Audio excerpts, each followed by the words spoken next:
মহারাষ্ট্রে পুনেতে খরস্রোতা ইন্দ্রায়ণী নদী, সেখানে ব্রিজ ভেঙে পড়েছে, সেতু ভেঙে পড়েছে।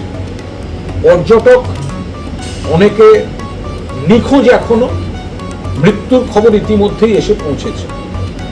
আমরা যারা মৃত তাদের প্রতি গভীর শোক প্রকাশ করছি। আমরা আশা করি দ্রুত উদ্ধার কার্য চালাবে সেখানকার সরকার। এখন প্রশ্ন হচ্ছে, পর্যটক আছেন মানে সেই জায়গাটা পর্যটন কেন্দ্র, তাহলে সেই সেতু রক্ষণাবেক্ষণ ইত্যাদি ছিল কি ছিল না? মহারাষ্ট্র সরকার, ডবল ইঞ্জিন সরকার, দেখতে হবে তো।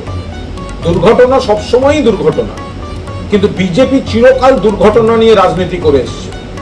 যখন পোস্তায় সেতু ভেঙেছিল তখন প্রধানমন্ত্রী নরেন্দ্র মোদী এসে বলেছিলেন অ্যাক্ট অফ গড নয়, অ্যাক্ট অফ ফ্রড। তো তাহলে মহারাষ্ট্র, গুজরাট, এই যে এত বড় বিমান দুর্ঘটনা হলো, তাহলে কি নরেন্দ্র মোদীর ওই কথাগুলো আমরা প্রয়োগ করব? অ্যাক্ট অফ গড নয়, act of fraud. Double engine সরকারের রাজ্যে অ্যাক্ট অফ ফ্রড চলছে। আজ আবার ভেঙে পড়েছে ওদিকে হেলিকপ্টার।